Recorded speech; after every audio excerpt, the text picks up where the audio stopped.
So guys ఈరోజు మన current అఫైర్స్లో భాగంగా 26 ఫిబ్రవరి 2022కు సంబంధించిన కరెంట్ అఫైర్స్ని అయితే చూడబోతున్నాము.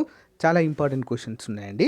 అంతేకాకుండా ఫ్రెండ్స్, ఈ క్లాస్ అయిపోయిన వెంటనే అన్అకాడమీలో మనము ఆన్లైన్ ఎగ్జామ్ అయితే కండక్ట్ చేయడం జరుగుతుందండి. అందరూ కూడా పార్టిసిపేట్ చేయండి. Link in video description. అంతేకాకుండా RRB, next police constable, SI, Andhra Pradesh junior assistant endowment officer, వీటికి ఉపయోగపడే విధంగా ఆధునిక భారతదేశ చరిత్ర, పాలిటీ, హిస్టరీ అన్నీ కూడా ఉచిత క్లాసులు అయితే కండక్ట్ చేయడం జరుగుతుందండి. సో ఆ లింక్, ఈరోజు క్లాస్ ఉన్నటువంటి లింక్ వీడియో డిస్క్రిప్షన్లో ఇస్తాను. యాప్ అనేది డౌన్లోడ్ చేసుకోండి, నన్ను ఫాలో అవ్వండి. ఓకేనా? ఫ్రీ క్లాసెస్ అండి, అందరూ కూడా ఉపయోగించుకోండి. Question number 1. మొక్కల నుంచి తయారు చేసిన కోవిడ్-19 వ్యాక్సిన్ ప్రపంచంలో మొదటిసారిగా ఏ దేశంలో అమలులోకి వచ్చింది? ఇంపార్టెంట్ క్వశ్చన్ అండి. ఫర్ ద ఫస్ట్ టైం ఒక మొక్క నుంచి తయారు చేశారండి కోవిడ్-19 వ్యాక్సిన్. ఎక్కడ మరి? కెనడా. ల్యాండ్ ఆఫ్ లిలీస్ అంటాం కదా, కెనడా. రాజధాని ఒట్టావా. మొక్కల ఆధారిత కోవిడ్-19 వ్యాక్సిన్ను ఉపయోగించేందుకు అధికారం ఇచ్చిన ప్రపంచంలో మొట్టమొదటి దేశము కెనడా. సో మెడికాగో యొక్క 2 డోస్ వ్యాక్సిన్లను 18 నుంచి 64 సంవత్సరాల మధ్య వయసు ఉన్నటువంటి పెద్దలకు ఇవ్వవచ్చు. అయితే 65 మరియు అంతకంటే ఎక్కువ వయసున్న వ్యక్తులు స్వీకరించిన షాట్లపై తక్కువ డేటా అందుబాటులో ఉన్నట్లుగా తెలుస్తుంది. ముఖ్యాంశాలు: 24,000 మంది పెద్దలపై నిర్వహించిన అధ్యయనం ప్రకారము లేదా ఆధారంగా వ్యాక్సిన్కు అధికారం ఇవ్వాలనే నిర్ణయము కోవిడ్-19ని నిరోధించడంలో టీకా సమర్థత రేటు 71% అని చెప్పేసి తేలింది. అయితే ఒమిక్రాన్ వేరియంట్ వెలువడడానికి ముందే పరీక్షలైతే నిర్వహించబడడం ఇక్కడ మనము గమనించవచ్చు. నెక్స్ట్ వన్ చూద్దాం. భారతదేశ దేవాలయాల వాస్తుశిల్పకళ ప్రాముఖ్యత తెలియచేయడానికి ఆర్కియలాజికల్ సర్వే ఆఫ్ ఇండియా ఈ రాష్ట్రంలో దేవయాతనం కాన్ఫరెన్స్ని నిర్వహిస్తుంది. ఎక్కడండి మరి? ఆప్షన్ ఏ కర్ణాటక, బెంగళూరు రాష్ట్రంలో. వివరాలు చూద్దాం, మరి క్లియర్గా అర్థమవుతుంది. Archaeological survey of India Azadi కా అమృత్ మహోత్సవంలో భాగంగా దేవయాతనం కాన్ఫరెన్స్ని నిర్వహిస్తుంది. ముఖ్యాంశాలు: మరి దేవయాతన సదస్సు 2 రోజుల అంతర్జాతీయ సదస్సు. దేవయాతనం అనేది భారతదేశ ఆలయ వాస్తుశిల్పం యొక్క ఒడిస్సీగా చెప్పుకోవచ్చు. 2022 ఫిబ్రవరి 25 నుంచి 26వ తేదీలో కర్ణాటకలోని హంపీలో సమావేశం అయితే నిర్వహించడం జరుగుతుంది. మరి దీనిని కేంద్ర సాంస్కృతిక పర్యాటక మరియు డోనర్ అంటే మంత్రి శ్రీజీ కిషన్ రెడ్డి గారైతే ప్రారంభించడం అయితే చూడవచ్చు. మరి దీని యొక్క ముఖ్యమైన లక్ష్యం ఏంటండి? చూద్దాం. దేవాలయానికి సంబంధించిన తాత్విక, సామాజిక, మత, సాంకేతిక, ఆర్థిక, శాస్త్రీయ, కళ మరియు నిర్మాణ అంశాలను చర్చించే లక్ష్యంతో ఈ సదస్సునైతే నిర్వహిస్తున్నారు.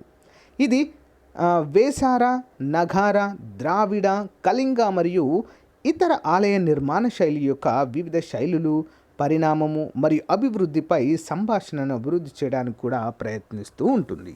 ఓకేనా? అందరూ కూడా గమనించాలి. Next one. భారతదేశ రైల్వే మంత్రిత్వ శాఖ ఏ రాష్ట్రంలో 1.7 మెగావాట్ సోలార్ ఫోటోవోల్టాయిక్ ప్లాంట్ రైల్వేల అవసరం కోసమైతే ప్రారంభించారు? ఎక్కడండి మరి? ఏ రాష్ట్రంలో? చూద్దాం. ఆన్సర్ ఆప్షన్స్ అండి. మధ్యప్రదేశ్లో. Okay, yeah. భారతీయ రైల్వేల కోసం మధ్యప్రదేశ్లోని బినా అనేటువంటి ప్లేస్లో Bharat heavy electronics limited BHEL ద్వారా 1.7 మెగావాట్ల సోలార్ ఫోటోవోల్టాయిక్ ప్లాంట్ని అయితే ప్రారంభించడం అయితే చూడవచ్చు. మరి ముఖ్యాంశాలు ఏంటి? భారతీయ రైల్వేల ట్రాక్షన్ సిస్టమ్లను ఈ ప్లాంట్ ద్వారా నేరుగా పవర్ అయితే అందించబడుతుంది. భారతీయ రైల్వేలు తమ విద్యుత్ అవసరాల కోసము స్వయం ఆధారపడాలని నిర్ణయించుకున్న తర్వాత ఈ ప్లాంట్ అయితే ప్రారంభించబడింది. మరియు వివిధ పునరుత్పాదక శక్తి ప్రాజెక్టుల కోసము దాని వద్ద ఉన్న ఖాళీ భూములను ఉపయోగించడం ద్వారా రైల్వే స్టేషన్లను సోలరైజ్ చేయడానికి కూడా ప్లాన్ చేసింది. Next one. ట్రాక్షన్ పవర్ను నేరుగా అందించడానికి భారతీయ రైల్వే నెట్వర్క్లో ప్రారంభించబడిన మొదటి సోలార్ పవర్ ప్లాంట్ ఇదే అన్నట్లుగా మనకైతే తెలుస్తుంది. ఇంపార్టెంట్ క్వశ్చన్ అండి. నెక్స్ట్. ఇటీవల వార్తల్లో ఉన్న మోయితీ తెగ ప్రజలు ప్రత్యేక ST హోదా కోసము ఏ రాష్ట్రంలో డిమాండ్ చేస్తున్నారు? మోయితీ అనేటువంటి తెగ అండి ఇది. మరెక్కడంటే మణిపూర్ రాష్ట్రములో. చూద్దాం వివరాలు. మెజారిటీ మోయితీ కమ్యూనిటీ షెడ్యూల్ తెగ ఎస్టీ హోదా డిమాండ్ మణిపూర్లో భారీ ఎన్నికల సమస్యగా మారడం అయితే మనము చూడవచ్చు. ఇంపాల్ లోయలోని 60 నియోజకవర్గాల్లో 3/2 స్థానాల్లో మోయితీల యొక్క ప్రాబల్యం ఉన్నట్లుగా తెలుస్తుంది. ముఖ్యాంశాలు.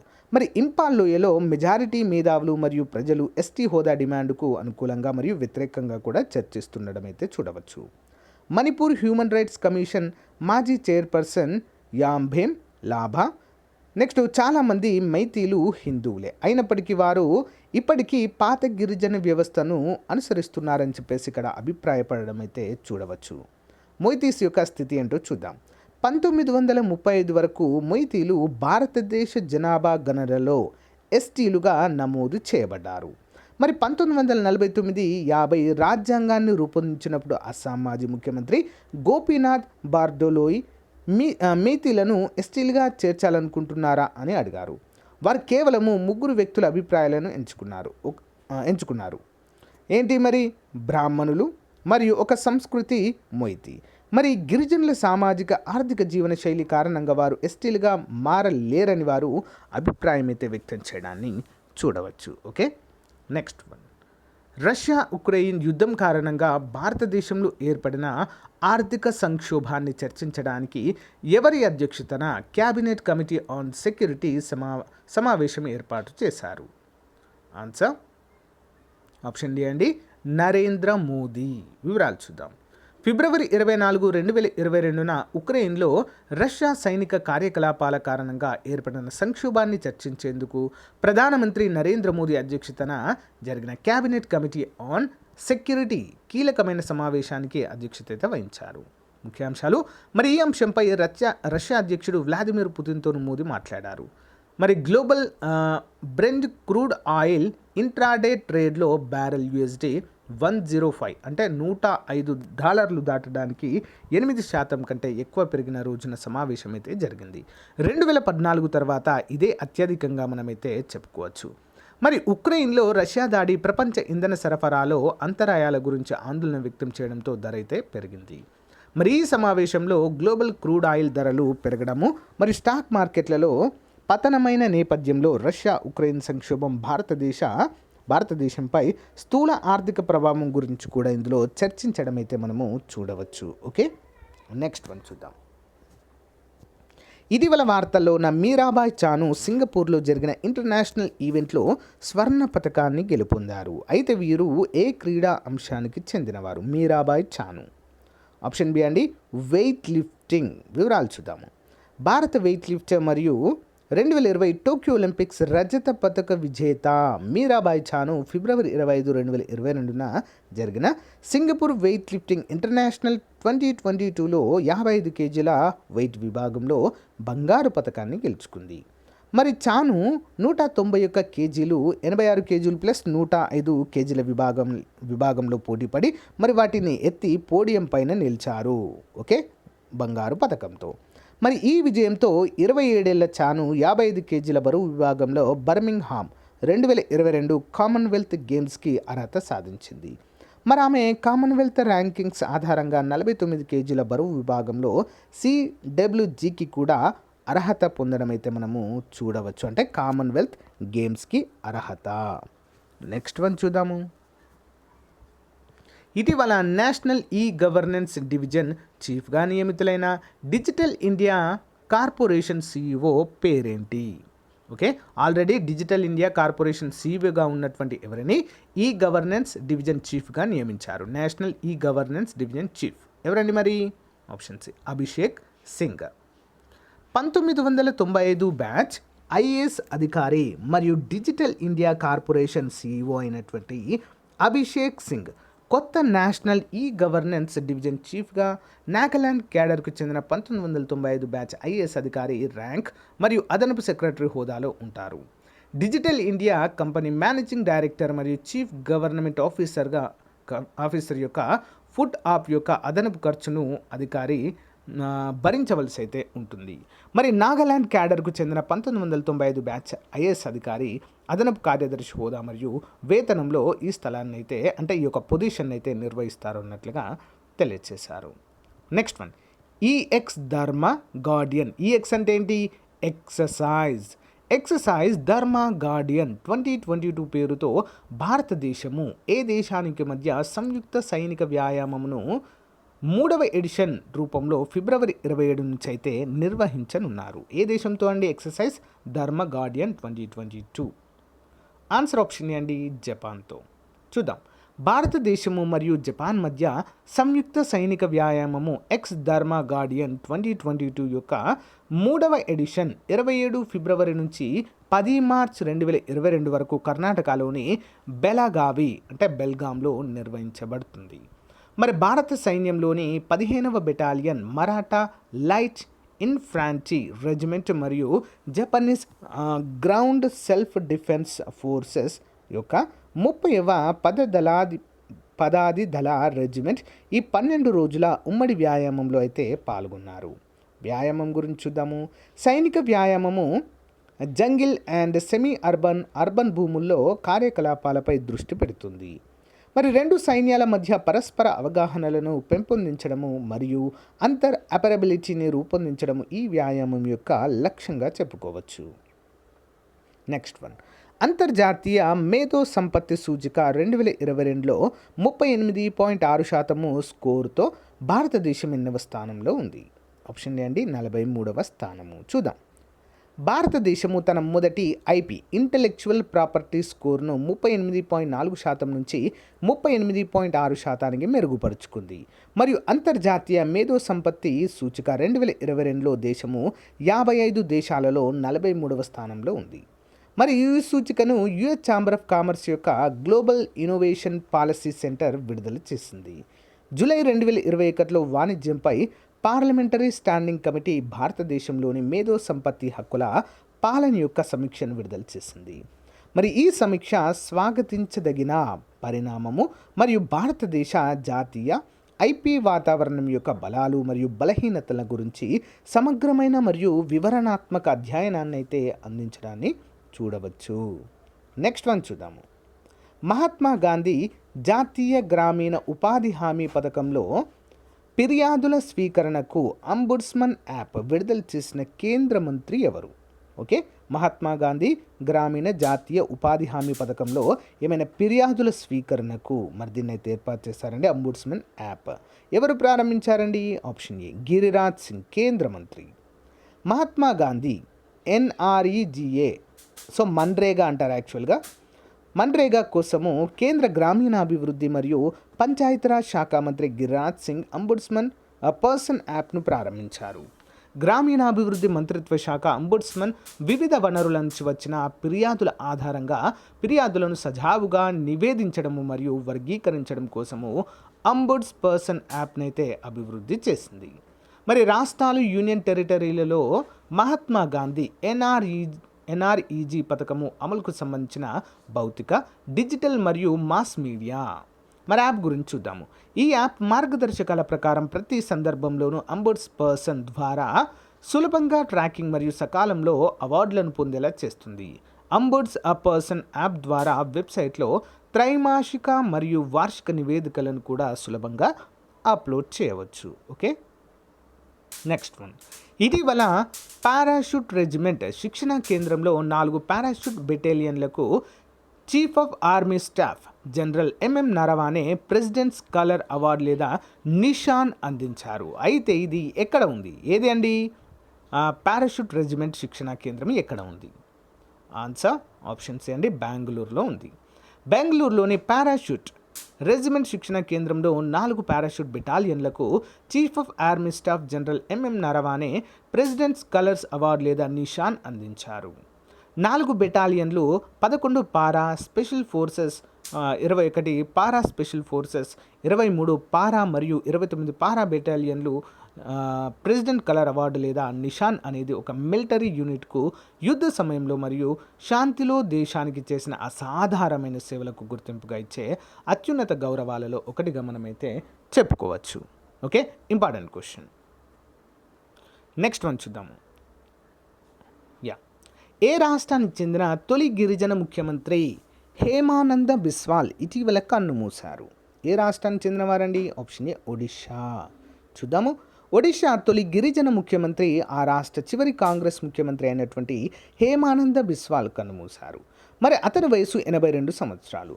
జూర్సుగూడా జిల్లాకు చెందిన బూయాన్ గిరిజనుడైన బిస్వాల్ 1989 నుంచి 1990 వరకు మరియు 1999 నుంచి 2000 వరకు 2 సార్లు ముఖ్యమంత్రిగా పనిచేశారు.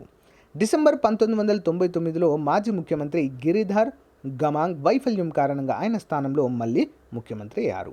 మరి 1999లో సూపర్ సైక్లోన్ ఒడిషా తీరాన్ని చీల్చి చెండాడడంతో సహాయక చర్యలు మరియు పునరావాస చర్యలు చేపట్టడంలో వీరు ప్రముఖ పాత్ర పోషించారు. Next one. ప్రతిపాదిత భారతదేశంలో మొట్టమొదటి ఈ వేస్ట్ ఎకో పార్కును ఈ నగరంలో ఏర్పాటు చేయనున్నారు. ఎక్కడండి? ఆప్షన్ ఏ ఢిల్లీ నగరంలో. చూద్దాం. ఫిబ్రవరి 24, 2022న ఢిల్లీ ఉప ముఖ్యమంత్రి మనీష్ సిసోడియా ఢిల్లీ భారతదేశంలో మొట్టమొదటి ఈ వేస్ట్ ఎకో పార్కును పొందుతుందని ప్రకటించారు. ముఖ్య విషయాలు: పెరుగుతున్న ఈ వ్యర్థాలను నిర్వహించడానికి ఢిల్లీలో తొలి ఎలక్ట్రానిక్ వ్యర్థాల పర్యావరణ అనుకూల పార్కును ఏర్పాటు చేయనున్నారు. మరి వ్యర్థాలను విడదీయడము, రీసైక్లింగ్ చేయడము మరియు రీఫర్బిషింగ్ మరియు పునర్నిర్మాణము సురక్షితంగా మరియు శాస్త్రీయ పద్ధతిలో ఇక్కడైతే జరుగుతుంది.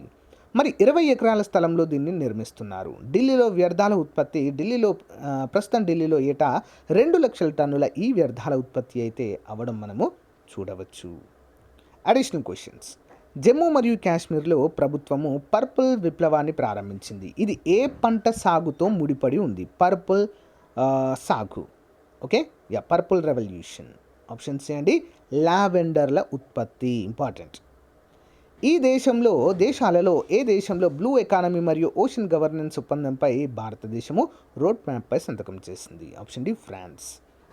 The founders, the story of PayPal and the entrepreneurs who shaped Silicon Valley అనేటువంటి పుస్తక రచయిత ఎవరు? ఆప్షన్ బి అండి జిమ్మీ సోనీ. చెస్ టోర్నమెంట్లో నార్వేకి చెందిన మ్యాగ్నస్ కార్ల్సన్ను ఓడించిన అతి పిన్న వయస్కుడైన ఆటగాడిగా ఇటీవల ఏ భారత గ్రాండ్ మాస్టర్ ఘనత సాధించారు? Option A R Praggnanandhaa. Next one. కేంద్ర ప్రభుత్వము విజ్ఞాన సర్వత్ర పూజ్యతే పేరుతో వారం రోజుల పాటు సైన్స్ ఎగ్జిబిషన్ను నిర్వహించింది. మరి ఈ ఈవెంట్ని ఏకకాలంలో ఎన్ని స్థానాల్లో నిర్వహించారు? Option C 75. శ్రీలంక ఎయిర్లైన్స్ మాజీ CEO విపుల గుణతిల్లేఖ భారతదేశంలోని ఏ ఎయిర్లైన్స్ కంపెనీకి చీఫ్ ఫైనాన్షియల్ ఆఫీసర్గా నియమితులయ్యారు? ఆన్సర్ ఆప్షన్ బి అండి Jet Airways. Next one. Golden visa అని కూడా పిలువబడే టైర్ 1 ఇన్వెస్టర్ వీసా ముగింపును ఏ దేశం ఇటీవల ప్రకటించింది? ఆప్షన్ బి అండి యునైటెడ్ కింగ్డమ్. అంతర్జాతీయ ఒలింపిక్స్ కమిటీ అథ్లెట్స్ కమిషన్ చైర్మన్గా ఇటీవల ఎవరు నియమితులయ్యారు? ఆప్షన్ ఏ అండి Emma Terho. Next one. Automaker Honda 2022లో Honda cars India limited president మరియు CEOగా ఎవరిని నియమించింది? Option C Takuya Tsumura. Next one. C Dome అనేది నౌకాదళ వాయు రక్షణ వ్యవస్థ ఇటీవల ఏ దేశం విజయవంతంగా పరీక్షించింది? ఆప్షన్ బి అండి ఇజ్రాయెల్ అండి. Daily GK question series. Next. Pong డ్యామ్ను ఏ నదిపైన నిర్మించారు? ప్యాంగ్ అనేటువంటి డ్యామ్ను. ఆప్షన్ 3 అండి బియాస్ అనేటువంటి నదిపైన నిర్మించారు. ప్రపంచ నీటి దినోత్సవాన్ని ఎప్పుడు నిర్వహిస్తారు? ఆప్షన్ 4 అండి మార్చ్ 22. జాతీయ జల విజ్ఞాన సంస్థ ఇక్కడ ఉంది. ఆప్షన్ 2 రూర్కీలో ఉందండి. ఎక్కడండి? రూర్కీ. కేంద్ర జల సంఘాన్ని ఎప్పుడు స్థాపించారు? ఆప్షన్ 1 అండి 1945. కృష్ణా నదిపై పులిచింతల ప్రాజెక్టును ఆంధ్రప్రదేశ్లోని ఏ జిల్లాలో నిర్మించారు? ఆప్షన్ 3 అండి గుంటూరు. Next one. గోదావరిపై శ్రీరామ్ సాగర్ ప్రాజెక్టును ఏ జిల్లాలో నిర్మించారు? ఆప్షన్ 4 అండి నిజామాబాద్. క్రింది వాటిలో ఏ ప్రాజెక్టు ద్వారా ఢిల్లీ నగరానికి 200 క్యూసెక్ల నీటిని సరఫరా చేస్తున్నారు? ఆప్షన్ 2 రామ్గంగా. క్రింది వాటిలో ఏ ప్రాజెక్టును శ్రీపాద సాగర్ అని పిలుస్తారు? శ్రీపాద సాగర్. ఆప్షన్ 3 అండి ఎల్లంపల్లి ప్రాజెక్ట్. సట్లైజ్ యమునా నదులను కలిపే కాలువ ఏ రాష్ట్రంలో ఉంది? ఆప్షన్ 1 పంజాబ్లో ఉంది. నెక్స్ట్ వన్, నదుల గురించి అధ్యయనం చేసే శాస్త్రాన్ని ఏమంటారు? ఆప్షన్ 2 పోటమాలజీ అంటారు. ఫరక్కా ప్రాజెక్ట్ ఏ నది పైన ఉంది అంటే ఆప్షన్ 4 హూగ్లీ నది పైన పశ్చిమ బెంగాల్లో ఉంటుంది. క్రింది వాటిలో సరికానిది. Rihand project Uttar Pradesh, Kunda project Karnataka, Tawa project Madhya Pradesh, ఒరయు ప్రాజెక్ట్ రాజస్థాన్. ఆప్షన్ 2 అనేది సరైనది కాదండి, కుందా ప్రాజెక్ట్ కర్ణాటక. మరి మీ క్వశ్చన్, కుందా ప్రాజెక్ట్ అనేది ఏ రాష్ట్రంలో ఉంది? అందరూ కూడా కామెంట్ రూపంలో తెలియచేయండి. సో గైస్, ఇది ఈ రోజుకు సంబంధించిన క్లాస్. మీకు నచ్చితే లైక్ చేయండి, మీ ఫ్రెండ్స్ అందరితో షేర్ చేసుకోండి. Thank you friends, bye.